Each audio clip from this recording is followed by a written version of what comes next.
Hi, everyone. I'm Denise. I am your instructor, as you know, and I just wanted to talk with you guys a little bit about the aging population. It's just kind of one of those topics that's going to keep coming up for all of you. Sorry about this. It's kind of a little sloppy right now. But I wanted to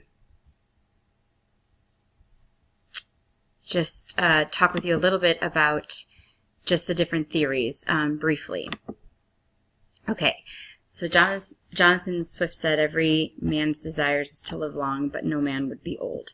So, in the reading, we're going to talk about like active aging and to prevent poor aging and all that stuff. And part of that we talk about with our health promotion and prevention.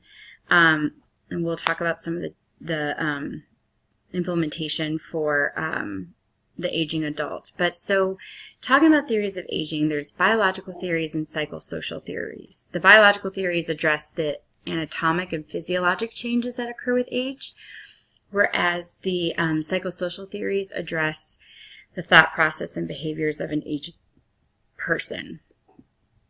So the biologic theories of aging are genetic versus non-genetic. So the genetic theories are gene theory, error theory, somatic mutation, and programmed theory. And non-genetic theories are immunologic / autoimmune, the free radical, wear and tear, and the cross-link, or otherwise known as collagen. And then the psychosocial theories of aging include disengagement theory, activity theory, and continuity theory. So disengagement theory, this was developed by Cummings and Henry in the late 1950s, and they said that aging is an inevitable mutual withdrawal or disengagement, resulting in decreased interaction between the aging person and others in the social system that he or she belongs to. So it's the idea that as you get older, your relevance becomes less and less so. And your friends are dying, your spouse may have died, so you have less interaction, less stimulation, and your body slowly withdraws from the physical aspects, and then in the slow social aspects, and eventually you die. So the activity theory developed by Robert Havinghurst in the 1960s supports the maintenance of regular activities, roles, and social pursuits in order to age well. Persons who achieve optimal age are those who stay active. And as roles change, the individuals find substitute activities for these roles. So as people become dependents and become independents, they substitute their need to be taken care of by taking care of others.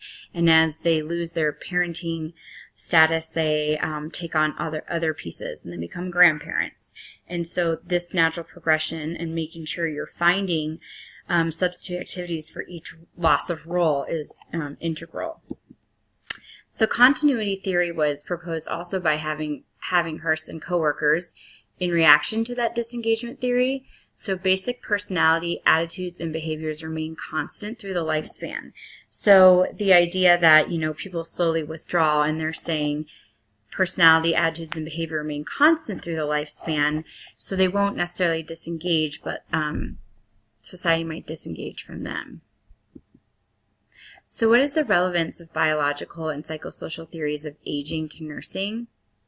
So the developmental tasks of aging, it's an activity or event that arises at a certain period in the life of an individual, and successful achievement leads to happiness, growth, and success with later tasks. Failure leads to unhappiness, disapproval by society, and difficulty with tasks later. So what are some important roles that older individuals fill? So young adulthood, you talk about Erikson's developmental stages, and we have intimacy versus isolation, middle adult, generosity versus stagnation, and then older adult, integrity versus despair. So in terms of integrity versus despair, is there integrity in their social interaction, in their self-worth?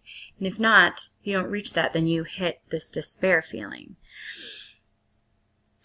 Intimacy is the capacity for relationships versus isolation, which is where you have impersonal relationships. Peck's developmental tasks of aging, so ego differentiation versus work role preoccupation. body transcendence versus body preoccupation, and then ego transcendence versus ego preoccupation. So first of all, body transcendence, transcending above the fact that you're aging and your body doesn't work the way it used to, or you can always be preoccupied with your body. And then ego transcendence, so you're worried about yourself and what other people think. You're rising above that versus being preoccupied with those things. So having HRST has developmental tasks of aging. There's adjusting to decreasing physical strength and health and compensating for that, adjusting to retirement and reduced income, establishing an affiliation with one's age group. So knowing that, there's strength in numbers, there's going to be interaction with those of your own age, meeting civic and social obligations and feeling worth, establishing satisfactory living arrangements, and adjusting to the death or the loss of a spouse or a partner.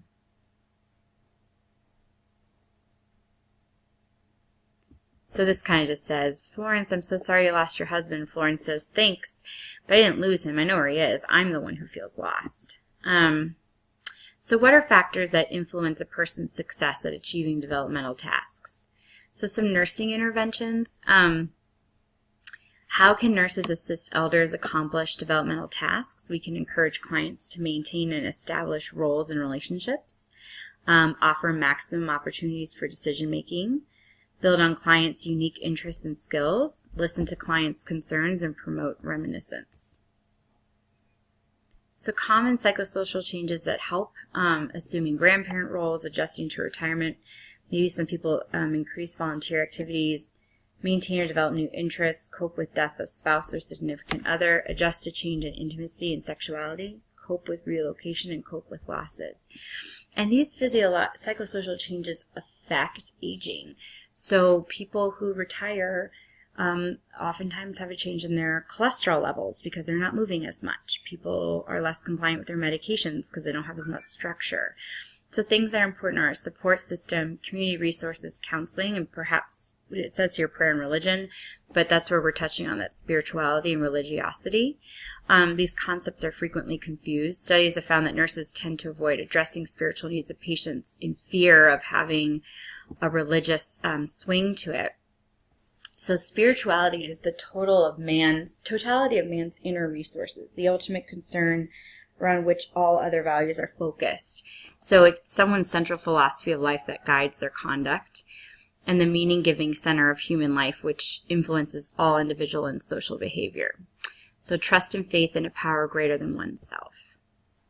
So religion is only one aspect of spirituality, and it's an organized practice of beliefs. It may or may not fill an individual's spiritual need. So this talks about church and synagogue attendance. It's lowest among those in their 30s, but peaks late 50s and early 60s, and declines in late 60s and early 70s. So, research findings. Black women tend to be significantly more religious than black and white men of both genders. Involvement in church activities tend to increase self-esteem. Religious preference or practice were inversely related to depressive symptomatology, and persons who attended religious services had lower mortality. So nursing interventions enhances the spirituality of clients, presence and acceptance. So being present when they talk to you, accepting their beliefs, active listening and touch, value clarification, discuss patient's source of strength and instill hope. Where do people draw strength? Where do they draw support? What are things that they still contribute, that they feel good about? You can conduct a spiritual assessment or make a referral to spiritual counselor. It says here clergy, but I would probably clarify that spiritual counselor. You could pray or obtain religious articles or find someone to pray for them if that's something that you found an appropriate intervention for them. So it says, I'm getting so old that all my friends in heaven will think I didn't make it. So that's just a little touch on some aging. Obviously, you need to read through all the reading that was provided to you, and there's value in researching more, especially when it comes to what we can do to promote active and healthy aging.